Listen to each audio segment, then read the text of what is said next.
যে মই AIUDF দলত যোগদান কৰিছোঁ আৰু লগতে মই টিকেট প্ৰত্যাশী আশা কৰিছোঁ দলে মোক নিশ্চয় বিবেচনা কৰিব।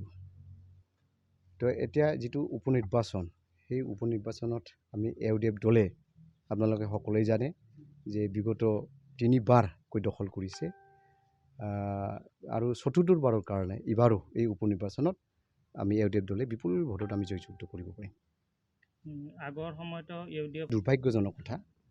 এতিয়া AIUDF দলৰ লগত যিখিনি তেওঁ যিটো আজিৰ তাৰিখত যিটো বিশ্বাসঘাতক কৰিছে অতি দুৰ্ভাগ্যজনক কথা।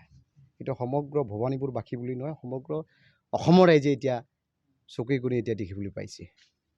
নিশ্চিত আমাৰ ভৱানীপুৰবাসী সমগ্ৰ ৰাইজে চবেই গম পায় তেওঁ বিগত সময়ছোৱাত তেওঁৰ কি আছিল, তেওঁৰ কৰ্ম কি আছিল।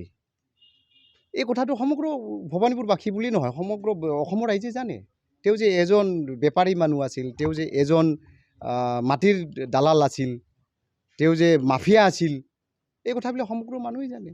কিমান মানুহক বিগত সময়ছোৱাত গুৱাহাটীত কেনেকুৱা ধৰণৰ গৰীব মানুহবিলাকৰ মাটিবিলাক কেনেকুৱা দাবী ধমকি দি কেনেকুৱা ধৰণৰ তেওঁ অত্যাচাৰ কৰিছিল, এই কথাবিলাক আজিৰ তাৰিখলৈ পাহৰি যোৱা নাই তো ৰাইজে, চবেই গম পায়। গতিকে এই ক্ষেত্ৰত যোৱাকালি তেওঁলোকৰ মন্ত্ৰীয়ে স্পষ্টভাৱে কৈছে যে পাপৰ পৰিচিত হ'বলৈ তেওঁ আহিছে বিজেপি দলত। গতিকে তেওঁ এতিয়া পাপৰ পৰিচিত কেনেকুৱা মোচন কৰিব এইটো তেওঁৰ কথা। আৰু এতিয়া মানে ইমান লজ্জাৰ কথা, এইটো ইমান দুৰ্ভাগ্যজনক কথা।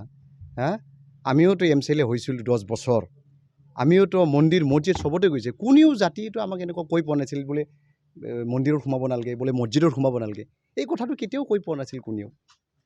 আজি তেওঁ যেনেকুৱা AIUDF দলৰ টিকেট লৈ তেওঁ জয়যুক্ত হৈ গ'ল। জয়যুক্ত হোৱাৰ পিছতে যিটো ভাষা যিটো ভাষ্য কৰিছে, অসমৰ ক'ত নজিৰ আছে, কোন মন্ত্ৰী MLA তেনেকুৱা কৈ পাইছে আজিৰ তাৰিখত। ইয়াৰ পৰা আমি বুজি পাওঁ তেওঁ কিমানখিনি যোগ্য মানুহ, ৰাজনীতিভাৱে তেওঁ কিমানখিনি যোগ্য মানুহ। আৰু সেই অযোগ্য আজি আমি ক'ব লাগিব সকলোৱে যে তেওঁ এজন একেবাৰে অযোগ্য মানুহ। সেই অযোগ্য মানুহক আমি ভৱানীপুৰবাসী ৰাইজে পবিত্ৰ সদনত অসমৰ বিধানসভা সদনত যদি পঠাই দিওঁ তেতিয়াহ'লে তাৰ পৰা আমি কি ফল পাব পাৰোঁ এইখিনি কথা আমি সহজতে অনুমান কৰিব পাৰোঁ।